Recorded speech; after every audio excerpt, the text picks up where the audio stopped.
और अब बात करेंगे भीषण गर्मी की।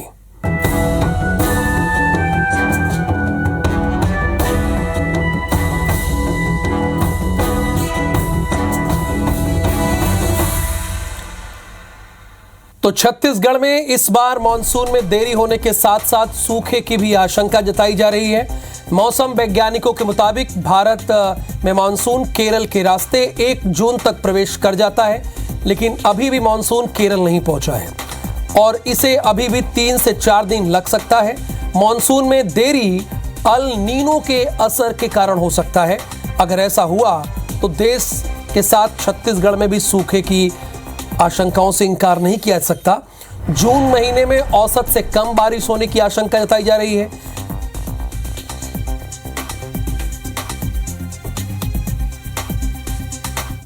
आईओडी जो कहते हैं इंडियन डायपोल जो ये ऑक्सीलेशन है, यदि पॉजिटिव में रहे तो मानसून में ज़्यादा प्रभाव नहीं पड़ेगा।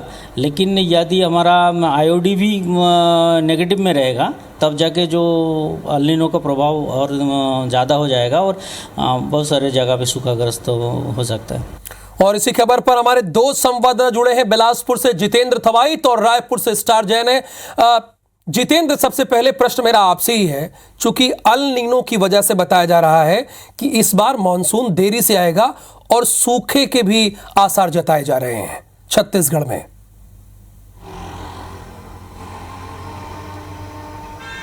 बिल्कुल, देखिए जिस तरह से बीते दिनों हम ट्रेंड देख रहे हैं मौसम का, मई में भी जो स्थिति रही है बिलासपुर की अगर बात करें तो यहाँ पर 43.8 डिग्री अधिकतम तापमान गया है। जून में जो स्थिति है लगातार गर्मी बरकरार है। अभी जो स्थिति है आज का तापमान अभी लगभग फिलहाल 41 डिग्री के आसपास है और 43 डिग्री के आसपास यहाँ इस महीने भी तापमान गया है।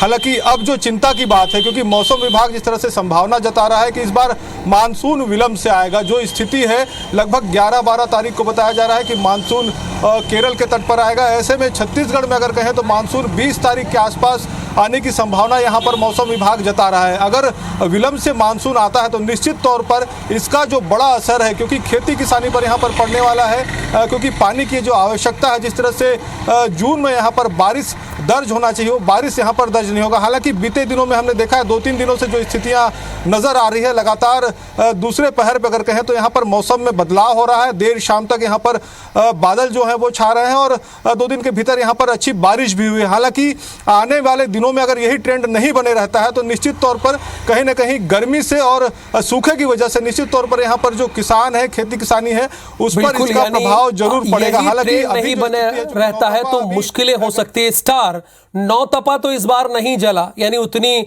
गर्मी नहीं पड़ी, लेकिन जो आगे की स्थिति है वो थोड़ी डरा रही है।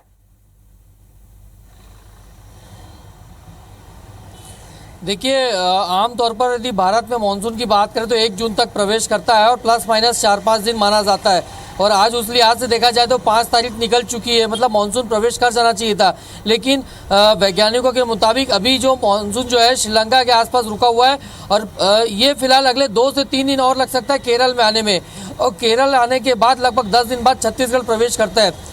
तो इस लिहाज से देखा जाए तो अभी कम से कम छत्तीसगढ़ में मानसून आने में 15 दिन का समय और है, और ये कहीं ना कहीं देरी है। जिस प्रकार से बस्तर के रास्ते मानसून आता है और बस्तर में बुआई शुरू हो जाती है, लेकिन मानसून देरी होने की वजह से वो पूरा पिछड़ जाएगा बुआई का काम। साथ ही साथ जून महीने में औसत से कम बारिश बताई जा रही है, तो ये भी एक बड़ा संकट है और यही कहा जा सकता है कि अल नीनो का प्रभाव है। और यदि ऐसा होता है तो सूखे की आशंका से भी इनकार नहीं किया जा सकता। साफ चलिए, बहुत शुक्रिया आपका इस पूरी जानकारी के लिए।